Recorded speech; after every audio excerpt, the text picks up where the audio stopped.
Mente. Allan Kardec codifica o espiritismo, espécie de ocultismo popularizado e protegido sob genial filosofia de inspiração espiritual. Convoca os homens a rebuscarem nos fundamentos da filosofia oriental as origens secretas da lei do karma e da reencarnação, e, modernamente, Krishnamurti revive o pensar reto de Buda, mas sem o crivo do condicionamento místico e religioso. Pergunta: se vos fosse dado eleger esse conselho governativo da Terra, quais os elementos que, simbolicamente, escolheríeis para isso? Ramatiz: sob a nossa visão espiritual, embora reconheçamos existirem milhares de homens dignos para tal encargo, escolheríamos 12 membros, espécie de tipos padrões, que poderiam compor esse governo colegiado, uma consciência sadia e satisfatória para o governar a humanidade terrena. Seria um conselho constituído pelas seguintes criaturas: Francisco de Assis, Mahatma Gandhi, Henry Ford, Buda, Edison, Cristóvão Colombo, Pitágoras, Miguel de Cervantes, Sócrates, Nostradamus, Leonardo da Vinci e Juscelino Kubitschek. Entre outros elementos que ainda poderiam figurar neste conselho, lembraríamos Platão, Helen Keller, João 23, Beethoven, Blavatsky, Paulo de Tarso, Allan Kardec, Júlio Verne, Pasteur, Lincoln, Maharishi etc., espíritos cuja diversidade de ação e capacidade mental poderiam fazer a cobertura das necessidades de um povo bem governado.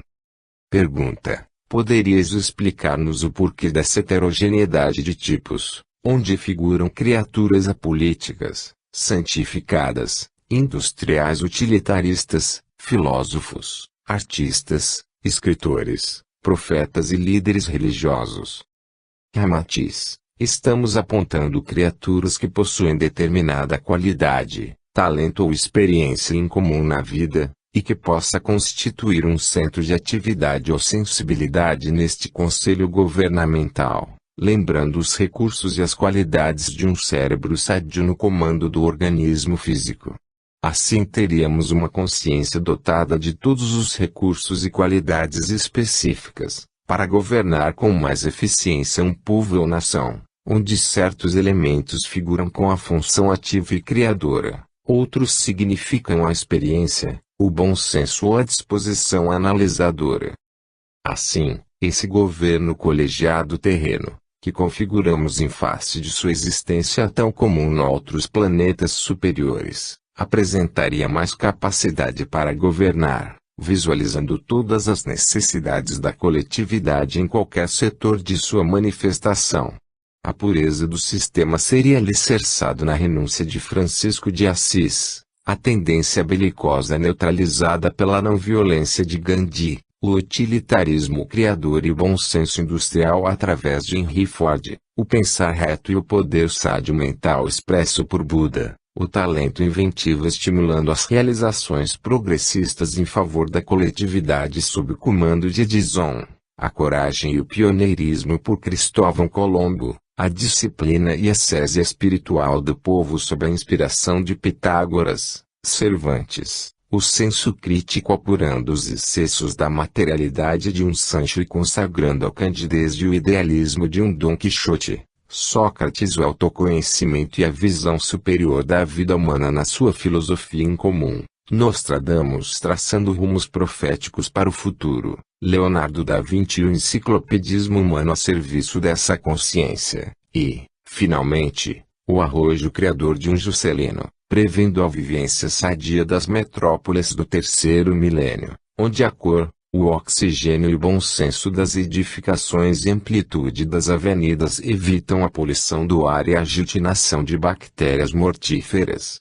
E na reserva dessa consciência tão salutar e governante da humanidade terráquea, através dos tipos padrões mencionados, ainda podem figurar Platão, o corpo são e a mente sã, Helen Keller, o tipo consagrado da vitória do espírito sobre a matéria perecível, João 23 capaz de superar um ambiente conservador, como a Igreja Católica, abdicar do seu pedestal homérico de papado, para dialogar com o homem simples e incentivar a comunicabilidade de todas as religiões do mundo. Beethoven, o monumento musical criando sons para o espírito de todos os homens. Helena Blavatsky, a mais ousada pesquisa no campo do mundo oculto, exumando à luz do dia os segredos da humanidade esotérica. Paulo de Tarso, estoicismo, perseverança, coragem e inteligência a serviço do cristianismo. Allan Kardec, o bom senso encarnado, espírito disciplinado e ordeiro, que escoimou o orientalismo das superstições, tabus e complicações iniciáticas, expondo ao Ocidente a mensagem espírita, as inteligências incomuns e a compreensão popular. Júlio Verne. Outro profeta que previu e esquematizou várias descobertas e invenções humanas. Pasteur. A persistência e o devotamento a serviço da ciência médica. Lincoln. A integridade política e Maharishi. Um vínculo permanente entre o mundo espiritual e o material. Canal psíquico de união entre a criatura e o Criador. Pergunta: que dizeis quanto à probabilidade das mulheres governarem o mundo? Seríamos mais pacíficos e venturosos. Ramatiz: o espírito não tem sexo, pois isso é apenas a sinalética do canal fixado. Responsabilidades entre o tipo homem e o que é a fase ativa, e o tipo mulher, a fase passiva, propriamente, o intelecto, a razão e o sentimento. Apenas a mulher vive em condição mais passiva pelo fato de gerar e criar filhos, inclusive a submissão ao lar. Portanto, menos atividade na formação política e administrativa do mundo profano. Mas em face da emancipação da mulher, como ocorre atualmente, participando em todas as esferas de atividade técnica, filosófica, literária, científica e religiosa do mundo, também enfraqueceu a linha divisória entre o masculino e o feminino, em face de responsabilidades e direitos semelhantes. Evidentemente, não seria o fato de as mulheres governarem o mundo, o que bastaria para torná-lo um paraíso, pois na configuração feminina, às vezes também vivem espíritos daninhos e brutos, que desmentem a feminilidade e ternura, quais viragos e megeiras mais grosseiras e cruéis do que os próprios homens. Algumas aviltam até a função divina de mãe, quando enxotam outros se dão os filhos, além das mais perversas, que judiam dos seus descendentes sob os piores maus tratos. Há, também, mulheres atrabiliárias, tipos de sargentos de saias, que depreciam ou obscurecem o tradicional sentido de beleza, doçura e resignação próprias da feminilidade. A história terrícola também comprova quanto aos tipos de mulheres másculas, que foram rainhas belicosas, guerreiras, astutas e maquiavélicas, como Catarina de Médici, Isabel, a Católica, ou Catarina, a Grande, imperatriz da Rússia. Em consequência, não serão tão somente o tipo mulher quem iria solucionar o problema governamental do mundo, e, também, estabelecer a paz definitiva na Terra. As mulheres vaidosas, cabotinas ou irascíveis apenas darão mais amplitude às suas virtudes negativas, caso também lhe conceda a oportunidade de comandar multidões e usufruir do poder público. Aliás, sob a nossa visão espiritual, ainda é a mensagem do Cristo o código governamental mais certo do mundo, em que as criaturas através do amor solucionam todos os problemas e facilitam qualquer administração pública. Pergunta: a humanidade só aproveitou a reduzida parte dos ensinamentos ministrados pelos instrutores da Terra. Não é assim. Ramatiz: embora os homens tenham comprovado, sem qualquer sofisma, que são mais proveitosos os ensinamentos de alto teor espiritual, em vez dos sistemas e doutrinas políticas, sociais ou repressivas do mundo, como no caso da não-violência de Gandhi, que libertou um povo, realmente, é bem reduzido o benefício resultante dos sacrifícios empreendidos pelos líderes da espiritualidade.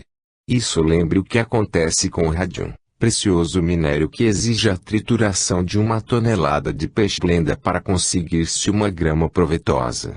Quantas toneladas de sacrifícios e ensinamentos espirituais já foram despendidos pelos mensageiros do Senhor, para que a humanidade possa aproveitar uma grama da verdade imortal.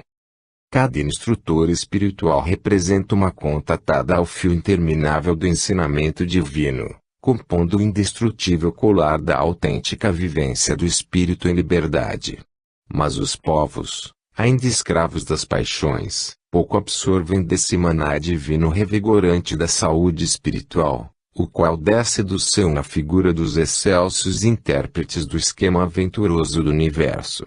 Dominados pelos instintos inferiores, insaciáveis na execução de todos os prazeres grosseiros e no culto da personalidade humana transitória, os homens terrenos ainda requerem a prescrição constante da medicação de urgência através do sofrimento e da desilusão.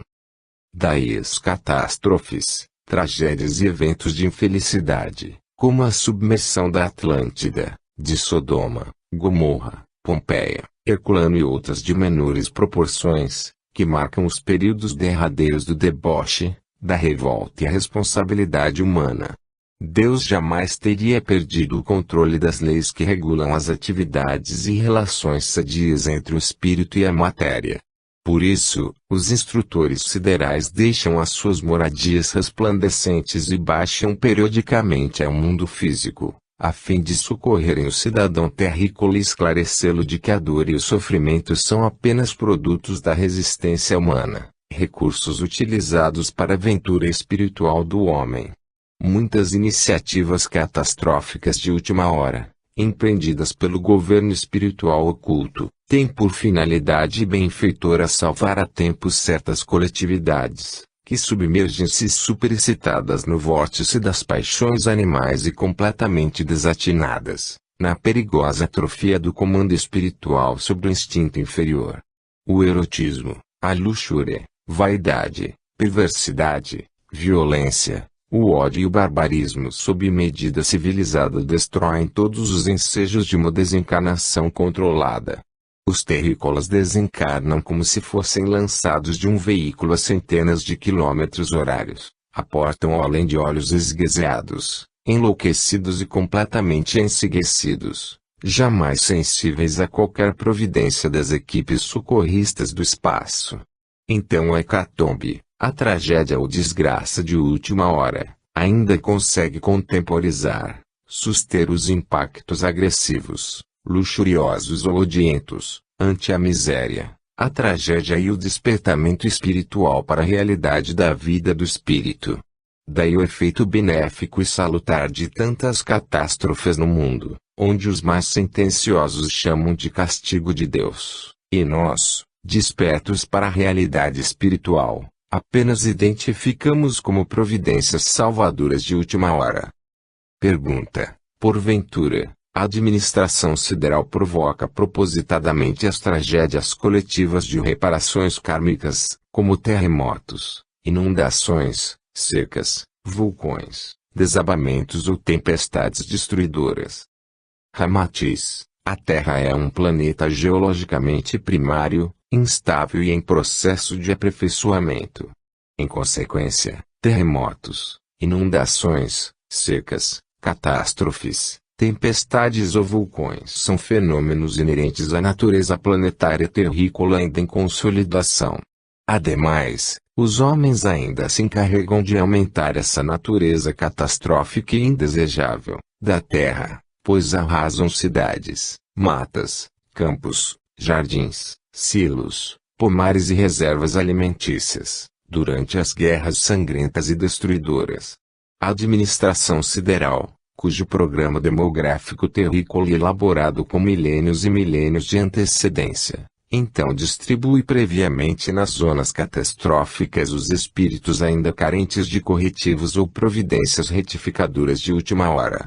É uma espécie de segurança antecipada do alto, colocando espíritos instáveis, agressivos e irresponsáveis, em zonas e regiões onde também é proverbial e constante a mesma instabilidade e hostilidade do meio, espécie de válvula pronta para suster os excessos perniciosos para a entidade espiritual.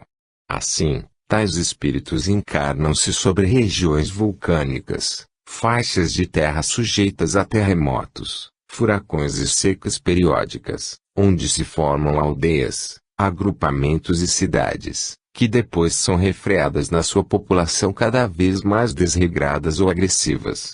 Não é preciso a montagem de uma carpintaria nos bastidores siderais, para que se produzam acontecimentos nefastos e corretivos atendendo a providências de urgências.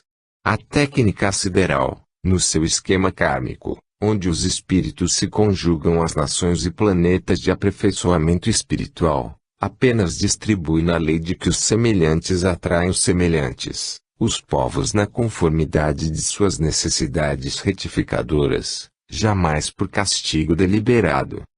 Nota de Ramatiz: assim como Hiroshima foram desintegrados pela bomba atômica as mesmas criaturas que, no passado, a partir das histórias bíblicas, destruíam, matavam e incendiavam sob o comando dos guerrilheiros homicidas, atualmente, no Vietnã, morrem sob a metralha ou pelo fogo incinerador outros tantos soldados, guerrilheiros e saqueadores desde as conquistas romanas até os últimos dias. Fim da nota. Pergunta: qual é a espécie de governo, sob a vossa opinião, mais adequado para governar a Terra, no momento? Ramatiz: na atualidade, ainda não existe ambiente favorável para a eleição de um governo mundial perfeito, uma vez que as partes a serem governadas vivem em desarmonia sob o combustível perigoso das paixões, vícios, interesses econômicos, agressividades racistas, separatividades religiosas, doutrinas políticas e orgulho pátrio. A humanidade terrena ainda está dividida por uma verdadeira colcha de retalhos em incessante conflito espiritual, sem integração num mesmo postulado pacífico, ordeiro e benfeitor. Nenhum governo, por mais inteligente e sadio, conseguiria governar tantos grupos de homens completamente isolados pelas suas diferenças políticas, sociais, raciais, religiosas, morais e orgulhosas. Ainda resta muito tempo, para que os terrícolas aproximem-se impelidos pelas vibrações do espírito consciente de sua função na carne, a fim de comporem um conjunto governamental, que tenha por exclusivo ideal o bem de toda a humanidade. O noticiário dos jornais informa, diariamente, das revoluções e expurgos sangrentos que ocorrem no seio do mesmo povo. Nota do médium: para confirmar os dizeres de Ramatiz, é bastante lembrarmos a perversidade e o ódio que dividiu os espanhóis na Revolução Franquista, as desforras e vinganças entre os povos primos, que são os judeus e árabes provindos do mesmo tronco bíblico, e, finalmente, a miséria, a chacina e o horror de Biafra, onde tribos do mesmo sangue se massacram estupidamente. Fim da nota. Seria inadmissível eleger-se um governo perfeitamente equilibrado e harmonioso, para atender um conjunto tão esfarrapado e dividido pelas lutas fratricidas, interesses políticos e pilhagem, como ainda a humanidade terrena. Os terrícolas, na sua tolice tão milenária, buscam e rebuscam líderes políticos, espertos financistas, conselheiros econômicos, socialistas tarimbados e sisudos democratas, a fim de conduzirem o mundo à felicidade humana, enquanto esquecem a maior cerebração e genial instrutor como foi o Cristo, e olvidam o mais avançado código de vivência humana, que é o Evangelho. Capítulo 8 – Problemas do vício de fumar. Pergunta: quem fuma ofende a Deus? Ramatiz: caso Deus se ofendesse pela estultícia do homem fumar, então seria tão passional e contraditório quanto a própria criatura humana. E como Deus não se ofende de modo algum, pois está acima das paixões e dos sentimentos dos homens, também não precisa perdoar. Evidentemente, só perdoa quem primeiro se ofende. O homem viciado no fumo, no álcool, em entorpecentes ou substâncias nocivas, jamais ofende a divindade, mas perturba a sua saúde física e intoxia a delicada contextura sideral do seu perispírito, sendo candidato voluntário a sofrimentos e aflições indesejáveis, no além-túmulo, e algumas vezes, até na próxima existência. Pergunta: Mas se o homem viciado não ofende a Deus, por que, então, é castigado após a morte corporal? Ramatiz, como durante a encarnação não há separação absoluta entre o espírito e o corpo carnal do homem, é óbvio que ele há de sofrer após a morte os efeitos danosos dos seus desatinos e vícios cometidos na existência física. É bastante lógico que não se pode colher morangos plantando cicuta, nem usufruir saúde ingerindo venenos. Pergunta: todos os espíritos desencarnados sofrem no além-túmulo os efeitos de quaisquer imprudências viciosas? Ramatiz: no além-túmulo sofrem todos os espíritos que usufruem, em excesso, as coisas do mundo carnal, perdendo o controle mental e espiritual sobre o seu organismo físico. Em vez de senhores, eles se tornam escravos das paixões animais. Não é o aperitivo, a bebida moderada ou um cigarro sem exagero, o que estigmatiza os desencarnados após a morte, mas, sim, os que não fumam, mas são fumados, os que não bebem, mas são bebidos. Pergunta: qual é o prejuízo mais grave que o homem viciado no fumo causa a si mesmo? Ramatiz: o fumante inveterado é um infeliz escravo, que abdica de sua própria vontade, cedendo seu comando instintivo a um cérebro implacável e exigente, como é o tabaco. O tabagismo é uma doença evitável, da qual, entretanto, padece grande parte da humanidade. É o culto fanático ao Senhor Fumo, que intromete-se incessantemente na vida dos tabagistas, explorando-lhes os pensamentos, sentimentos, as aptidões psíquicas e até inspirações na esfera da música, pintura e literatura. Alguns homens fumam para matar o tempo, ou se iludem buscando no tabaco sedativo hipnótico para acalmar os nervos. Outros acreditam que o fumar sugere-lhes bons negócios nas volutas da fumaça do cigarro ou do cachimbo. Evidentemente, o tabagista inveterado não é apenas um tolo, mas, também, um escravo da fumaça e nicotina do cigarro incinerado, pois sofre atrozmente quando lhe falta o fumo. Vive inconsciente de sua própria escravidão, pois mete a mão no bolso, retira a cigarreira, um maço de caipira fétido ou charuto perfumado, e põe isso nos lábios, vencido pelo ato vicioso. É um autômato vivo, que pratica todo esse ritual obedecendo a uma vontade oculta. Conforme explicamos anteriormente, o fumante inveterado já não fuma, mas é estupidamente fumado, já não comanda sua vontade, ele é servilmente dominado pelo tabaco, vítima de uma entidade estranha que interfere discricionariamente em todos os movimentos da sua existência. O corpo físico da criatura transforma-se numa espécie de peteira viva, prolongamento material a incinerar tabaco. Pergunta: mas fumar é uma condição natural e comum em nosso mundo, é mesmo uma tradição cultivada em todas as classes e profissões, pois é adotada por homens cultos, cientistas, filósofos, médicos, alunos, professores, moços e velhos, homens e mulheres. Que dizeis? Ramatiz: não é a preferência da quantidade de pessoas que fumam que justifica ou suaviza sua característica viciosa e prejudicial, assim como ninguém passa a cultivar devotadamente as ervas daninhas só porque elas são mais numerosas que as flores do jardim. O tabagismo é fonte de renda tão comum, que há cérebros especializados queimando fosfatos para descobrir novas técnicas e estímulos na arte de fumar ou na queima da erva tirânica, que deve ser ajustada conforme a classe, fortuna, hierarquia e distinção social do fumante. Os sertanejos e os aldeões fumam um mal cheiroso cigarro de palha ou então chupam os sarrentos pitas de barro ou madeira. Os cidadãos comuns viciam seus cigarros de papel, enquanto os mais afortunados distinguem-se pelo uso de piteiras de arco de ouro e filtros. Os homens de responsabilidade, chefes de indústrias, autoridades públicas e políticas, sugam popudos charutos de fumo escolhido e de marca requintada. Há, também, os epicuristas dos luxuosos e artísticos cachimbos de espuma do mar, que lhes pendem dos lábios salivados, a disfarçar o cheiro acre e tóxico do tabaco, pela mistura de baunilha e cacau. Os menos educados e mais preocupados com a sua íntima satisfação não se pejam de queimar o desagradável charuto ou impregnar de sarro de cachimbo os ambientes saudáveis.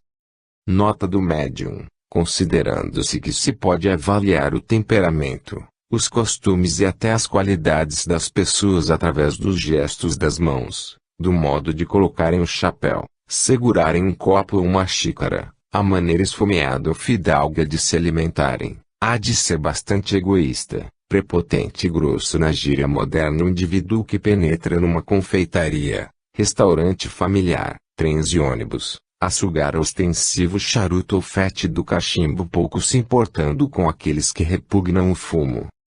Fim da nota. Pergunta: em face de vossas explicações, concluímos que não se fuma em planetas cuja humanidade é de graduação espiritual superior ao homem terreno. Não é assim? Ramatiz: não é preciso o homem ser médico, anatomista ou fisiologista, para compreender quão delicada é a função e a composição dos pulmões humanos, os órgãos respiratórios responsáveis pela oxigenação que sustenta a vida física. A extensa e complicada rede de brônquios, lóbulos e toda espécie de canais e ramificações capilares, dispersas por toda a área pulmonar respiratória, não foram criados para atender ao metabolismo vicioso do fumo, mas destinados ao fenômeno da hematose ou oxigenação do sangue. É uma insensatez o homem transformar o equipo pulmonar, tão valioso, em filtrador de fumaça corrosiva e depósito de fuligem a comprometer a sua saúde. É inacreditável que o homem, ser racional e pensante, submeta-se voluntariamente às consequências de sujeitar o seu sistema respiratório aos perigos da asma, bronquites, resfriados, gripes, edemas pulmonares, intoxicações, atrofias, pleurites, irritações laríngeo-faríngeo, tuberculose e até câncer. Essas enfermidades podem estabelecer-se e progredir na área pulmonar, quando no primeiro surto já encontram terreno eletivo para graçar, evoluir e dominar. A supercarga de anidrido carbônico, que resulta da má oxigenação, forma um residual opressivo disseminado pela rede venosa e sobrecarrega o sistema arterial, produzindo uma percentagem indesejável de anorexia cerebral. Então, é comum as hemicranias, enxaquecas, mau hálito, cefalgias agravadas pela intoxicação anidrido carbônica, inclusive pela advertência dos demais derivados do fumo, além da saliva nicotinizada e resíduos de picumã, que depois atingem o estômago, alteram a composição dos sucos gástricos, excitam o esôfago e perturbam o peristaltismo do intestino. Em suma, as humanidades espiritualmente mais evoluídas do que a terrena são sadias e conscientes de sua realidade imortal, bastante zelosas do seu organismo físico na vivência humana, semelhantes ao artista sensato que cuida seriamente do seu instrumento. Jamais elas se abalariam à tolice e ao ridículo de sugar ervas tóxicas e mal cheirosas. Pergunta: embora concordando convosco, lembramos que certos fumantes inveterados têm gozado de excelente saúde e até desencarnado centenários.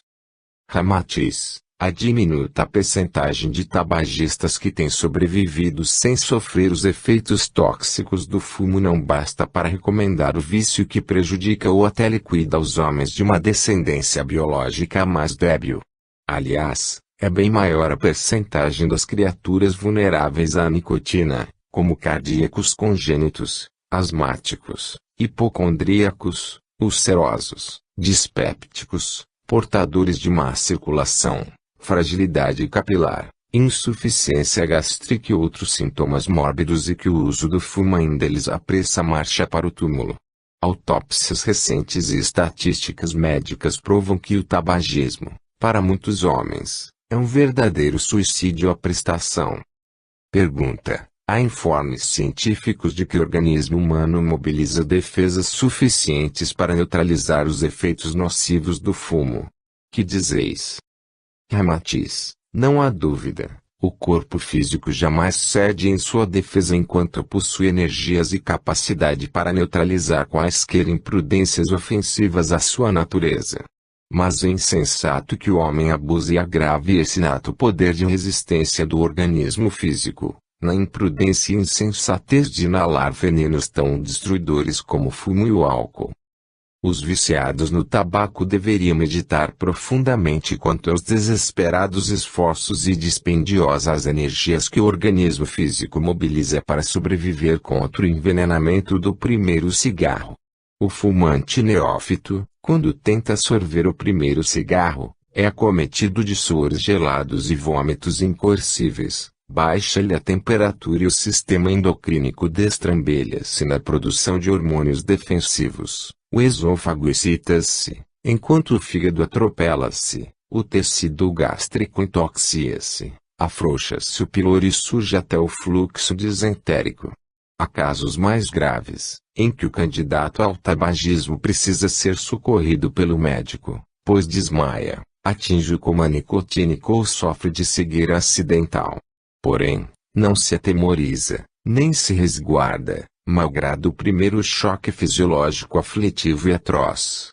Imitando o verdadeiro idiota, ele tenta novamente a mesma aventura mórbida e, de sofrimento em sofrimento, termina por adaptar-se ao condicionamento do fumo intoxicante, até converter-se na excêntrica e ridícula figura de uma chaminé ambulante. Enquanto 50 mg de nicotina podem matar um fumante calouro, o tabagista viciado suporta até 120 mg sem consequência mortal, graças à sua teimosia e obstinação em ajustar-se à incineração da erva tóxica. Mas o sucesso vicioso não se deve a uma defensiva natural, porém ao organismo que estabelece novos processos químicos e mobiliza energias específicas, furtadas de outros setores orgânicos, para sua sobrevivência. Após a viciação tabagista, o corpo carnal também fica mais vulnerável aos ataques tóxicos das doenças mais comuns, inclusive quanto à contaminação da área respiratória. Sem dúvida, ante essa defensiva incomum, então é possível que o fumante, de vigorosa estirpe ancestral biológica, possa viver até 100 anos algo sadio. No entanto, os menos favorecidos apressam a sua viagem para o túmulo. Pergunta: mas o corpo humano não dispõe de energias suplementares, podendo adaptar-se à nicotina do fumo sem onerar outros setores orgânicos e causar prejuízos ulteriores? Ramatiz: o tabaco não é nocivo tão somente pela nicotina que o estrutura quimicamente, pois contém outros venenos perigosos, facilmente identificados em análise de laboratório, tais como ácido pectósico, málico, oxálico, amônia, extratos azotados e outras substâncias ofensivas. Na fumaça se percebe a presença do próprio ácido cianídrico, na base de 0,10 gramas para 20 gramas de tabaco analisado. O fumante inveterado, além disso, inala certa quantidade de gás venenoso, na forma de óxido de carbono, ao acender o cigarro, produto da combustão do fósforo. Pergunta: porventura os filtros modernos, nos cigarros ou nas piteiras, não bastam para eliminar a substância tóxica da nicotina? Ramatiz: evidentemente, se o homem usa filtros para vedar a passagem da nicotina, ele admite, em sã consciência, a nocividade do cigarro. Mas, em face da tradicional negligência ou tendência viciosa, o homem passa a fumar o dobro de cigarros que fumava anteriormente sem filtros, porque os acha fracos ante a ausência mais pronunciada da nicotina nos pulmões. Indubitavelmente, se o homem reconhece que o fumo é um mal, ele deve abandoná-lo e temê-lo, em vez de ainda procurar paliativos como filtros. As toxinas do fumo agridem a delicada mucosa gástrica, perturbam as funções digestivas e alteram os fermentos pancreáticos, e ainda integram-se à circulação sanguínea na forma de resíduos nocivos, passando a deprimir o sistema nervoso, porque se trata de entorpecente, que é mal drenado pelos rins. O tabagista jamais é um homem saudável, pois vive permanentemente expelindo toxinas por todas as vias emunctórias e fatigando-as pela drenação intensiva. Enrolando-se o corpo despido do fumante, num lençol úmido, ocorre um aceleramento na transpiração pelos poros, a ponto de ficar gravada no mesma forma corporal modelada pela nicotina expulsa através do suor. Pergunta: quem fuma 20 cigarros por dia, quanto absorve de nicotina neste consumo de tabaco? Ramatiz: considerando-se que um cigarro deve conter perto de 1 grama de fumo, o tabagista aspira 20 gramas de fumo na inalação de 20 cigarros.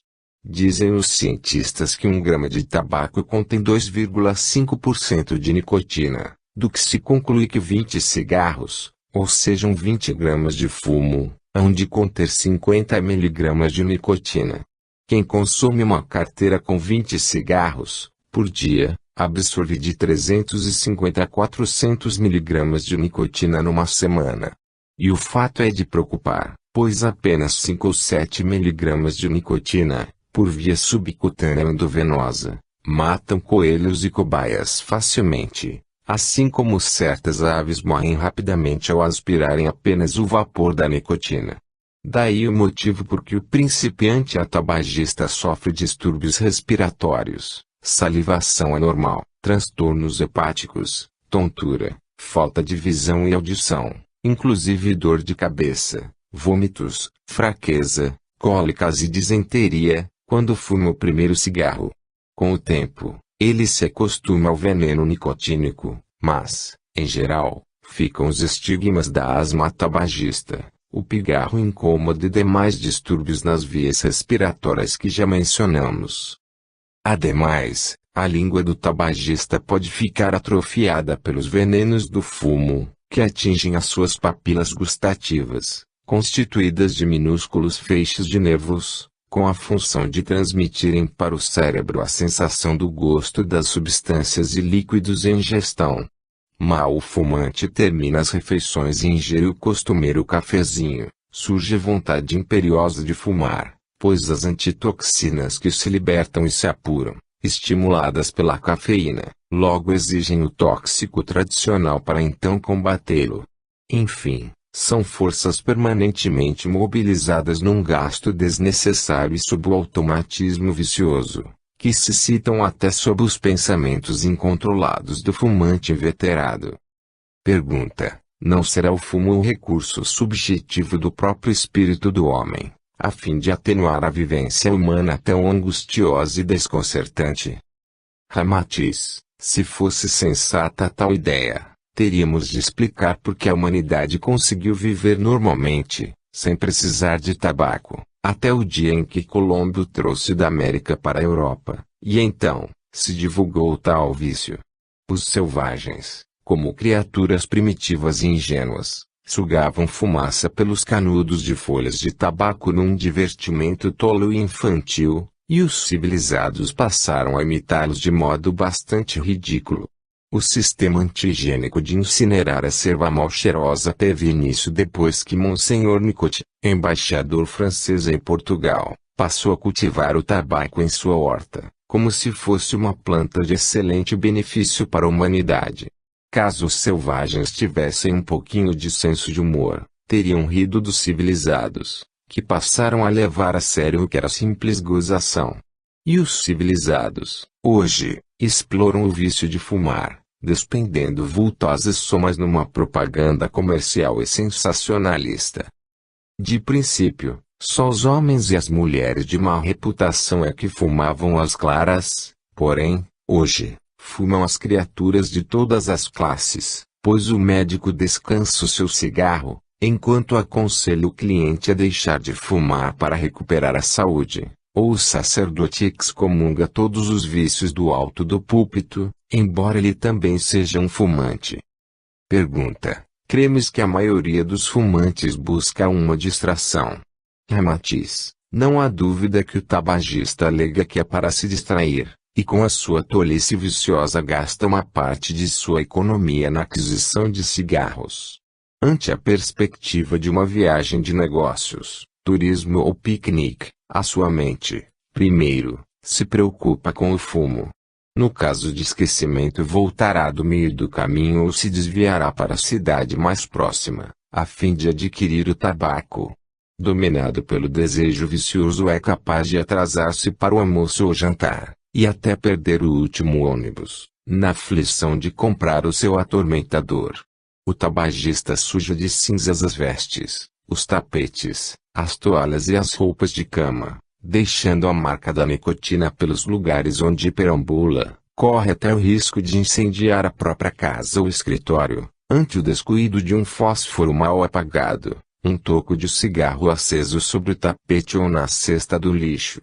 Mal abandona as cobertas do leito para lavar os dentes, suas mãos tateiam o maço de cigarros.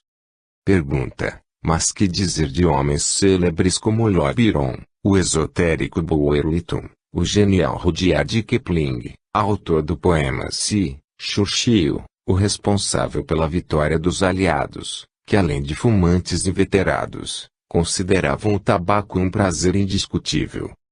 Ramatiz: celebridade não é sinônimo de santidade ou libertação do instinto inferior. No entanto, todos os homens espiritualmente libertos do jugo da matéria não fumavam, como Francisco de Assis, Ramakrishna, Gandhi, Maharishi, Liri Maharaja, Vivekananda e outros líderes do espiritualismo sádio. Em virtude de o orbe terráqueo ainda ser uma escola de alfabetização espiritual, os espíritos que habitam também são de natureza primária, ainda são alunos quase irresponsáveis, inescrupulosos, rebeldes, mal educados, cínicos, agressivos e até cruéis, como se pode verificar pela simples leitura dos jornais do mundo. Eles matam-se em guerras fratricidas, liquefazem os companheiros com bombas incendiárias ou atômicas, arrasam cidades, lavouras, pomares, campos, matas, destroem cidades e reservas nutritivas, para depois lastimarem e temerem o fantasma da fome. Zombam dos seus líderes espirituais, pulverizam templos e instituições religiosas, selecionam jovens sádios e depois os enviam para a guerra e os estropiam em batalhas sangrentas.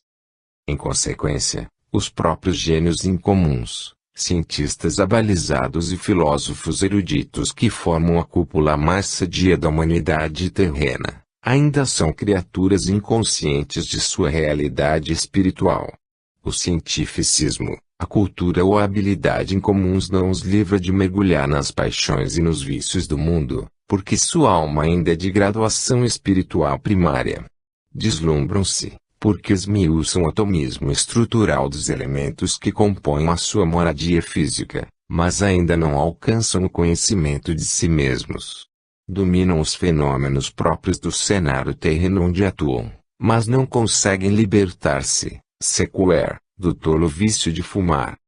Kipling compôs o admirável poema Si, um admirável tratado de libertação humana, mas ainda fumava bons charutos como qualquer moleque divertido, demonstrando que ele mesmo não conseguira se tornar o homem sonhado na sua criação genial. Bulwer Lytton escreveu avançadas obras de simbolismo iniciático, focalizando diversas atitudes do homem no campo da espiritualidade consciente, mas era escravo do tabaco, em flagrante contradição consigo mesmo. Churchill concorreu extraordinariamente para libertar o seu país das garras nazistas, mas, lastimavelmente, na sua ingênua preocupação de manter a tradição de uma figura excêntrica, em vez de fumar, era fumado pelos ostensivos charutos. Por isso, já dizia Pedro, porque todo aquele que é vencido é também escravo daquele que o venceu. Epístolas 2:19. Pergunta: entre os próprios médicos há divergência de opiniões, pois enquanto alguns condenam o fumo, outros o acham inofensivo e até prazenteiro. Que dizeis?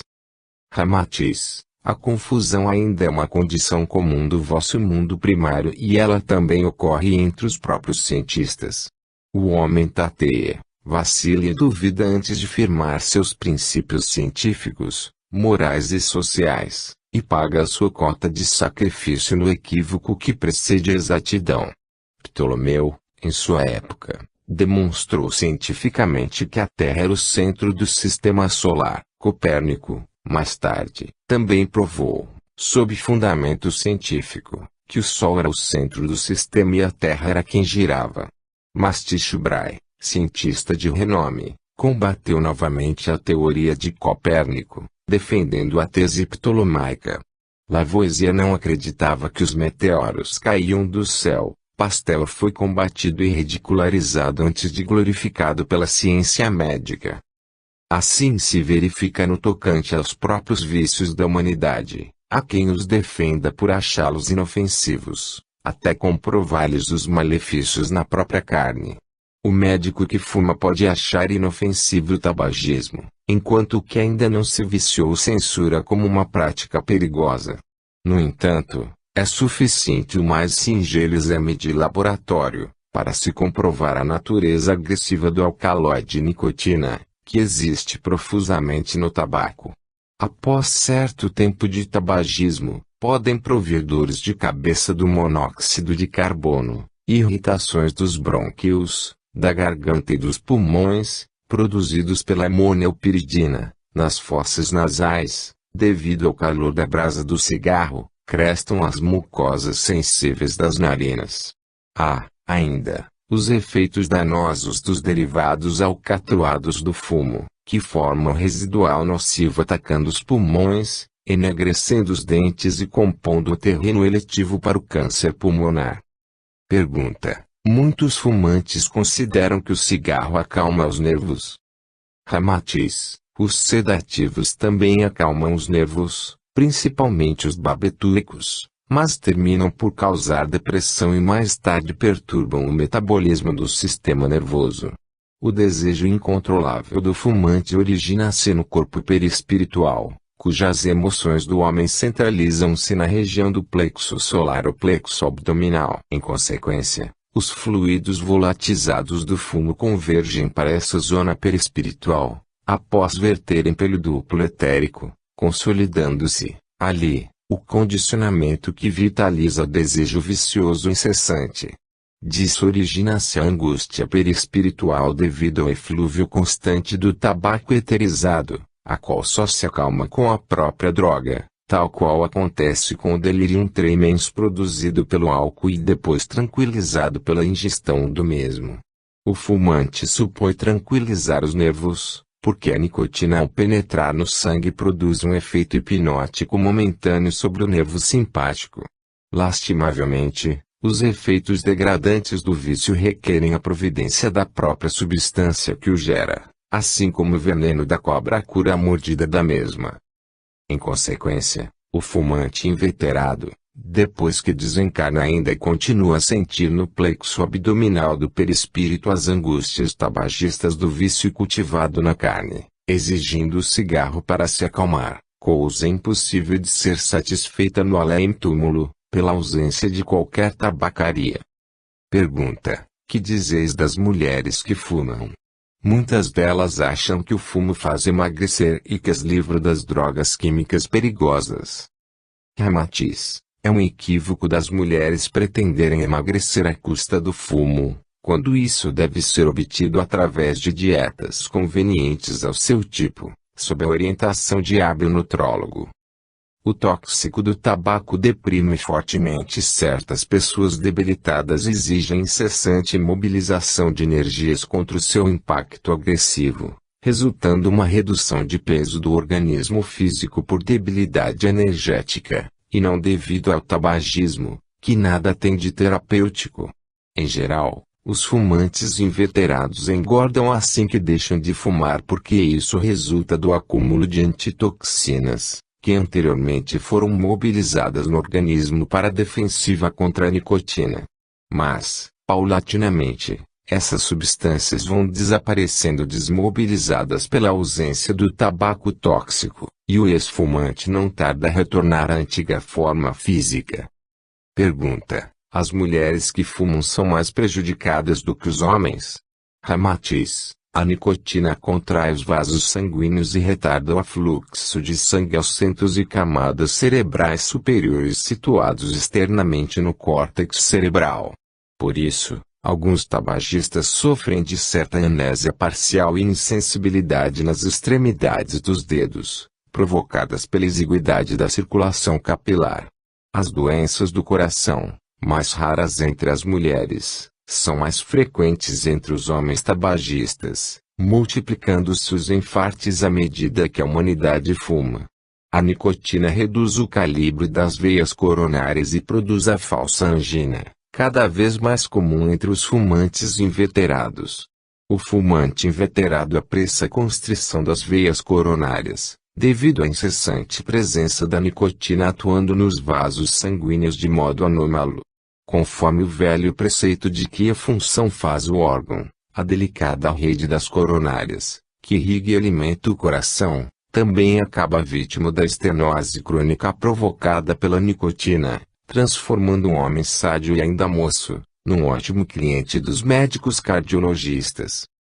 Consequentemente, a mulher que fuma é mais lesada pelo tabagismo, em virtude de ser constituída por mais extensa rede de vasos sanguíneos do que o homem, a fim de atender à sublime missão de procriar a vida.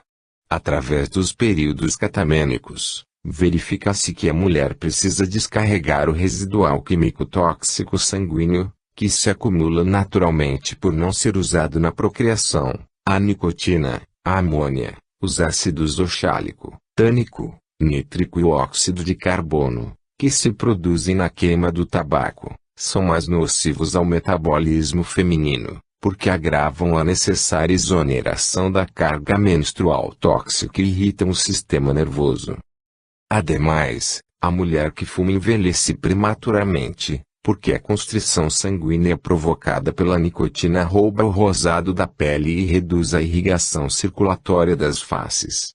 As rugas surgem mais cedo e formam-se petrificações subcutâneas devido à retenção de resíduos nocivos e gordurosos, como cravos, manchas e sardas, o que obriga a mulher a mobilizar cremes, tinturas, substâncias químicas ou massagens através dos modernos salões de beleza, na tentativa de dissimular a velhice prematura.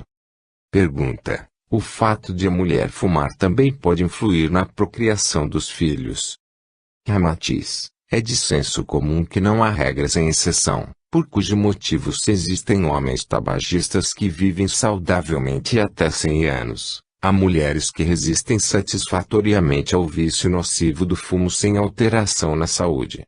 Mas essas exceções dependem fundamentalmente de organismos físicos oriundos de bons ascendentes biológicos. É o caso mais comum das camponesas que fumam desde jovens, e, no entanto, são saudáveis e procriam sem dificuldades.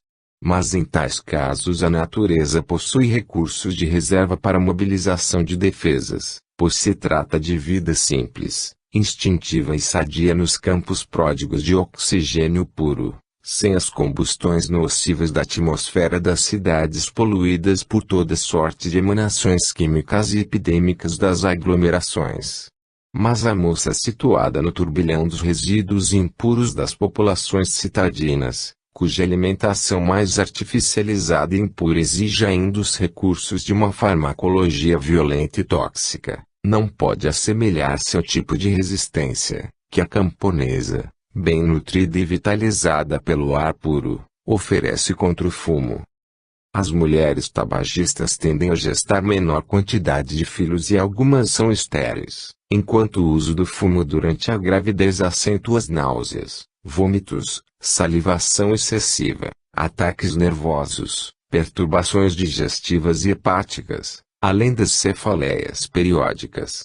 Certos abortos resultam da inanição circulatória da rede vascular de irrigação do feto, quando ocorre a constrição demasiada sob o efeito da nicotina. Ante a justificativa de existirem mulher e homem imunes ao tabaco, isso não aconselha que é inofensivo fumar, tal qual a ideia insensata de que não é perigosa a tuberculose, só porque também há criaturas imunes a essa doença. Pergunta: considerando-se que o vício de fumar antigamente era um hábito censurável e próprio das mulheres de má vida, isso agora pode desconsiderar moral ou espiritualmente as demais mulheres que fumam? Ramatiz: Sob a tradição poética e histórica do mundo, cabe à mulher ser a figura representativa da poesia, graça e inspiração do homem, além de sua função sublime e materna. Sem dúvida, existem mulheres brutas, grosseiras, obscenas e impiedosas, que desfiguram o conceito louvável da sublimidade feminina. Mas sob qualquer circunstância, a mulher sempre deverá representar o oposto masculino, preferindo as atitudes superiores, que contrastam com a rudeza, malcriação, despotismo, violência e egoísmo tão próprios do homem. Deus criou dois tipos de criaturas definidas na área da razão a fim de constituir o motivo e o equilíbrio da vida: o homem, que é viril, autoritário, enérgico, másculo e mais rústico, e a mulher, atraente, terna, passiva e conciliadora, lembrando a flor que tenta pelo perfume fragrante. Ela significa o repouso espiritual, o oásis venturoso no deserto da vida humana. É o aconchego do homem quando retorna ao lar, depois de atormentado no mundo profano na luta pela manutenção da família, após as dissensões ou frustrações de chefes e empregados, subalternos e hierárquicos, preocupações econômicas, preterições injustas. Em consequência, tudo aquilo que é próprio do homem agressivo, autoritário, dinâmico e vicioso, deve ser ridículo, antiestético e censurável quando praticado pela mulher, símbolo de gentileza e inspiração no jardim da vida humana. A mulher pode se tornar grotesca e desagradável, plagiando ou imitando os vícios masculinos, como o fumo e o álcool. Na atitude de lastimável masculinização, criticável por ser viciosa, a mulher destrói o encanto milenário que lhe cabe na face do orbe.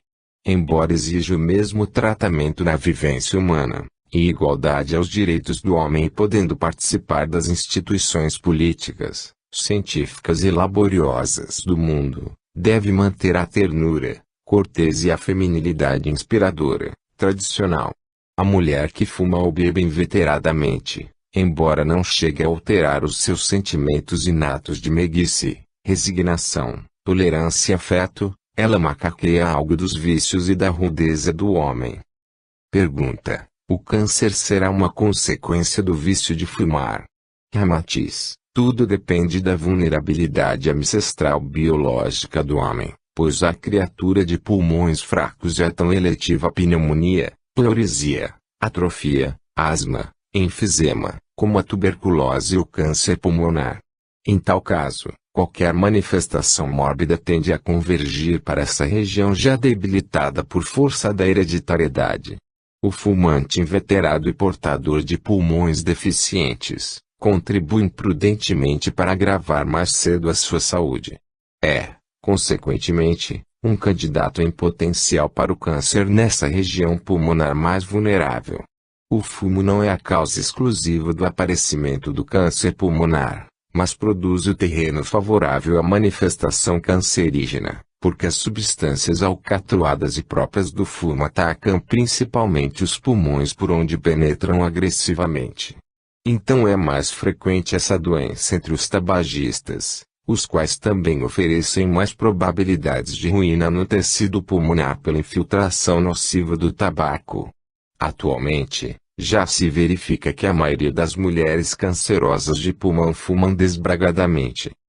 Sem dúvida, há diversos fatores que provocam o câncer, desde os surtos viróticos, alterações enzimáticas, distúrbios químicos orgânicos, deficiências nutritivas, desequilíbrios dos metais e metalóides organogênicos, inclusive traumatismos.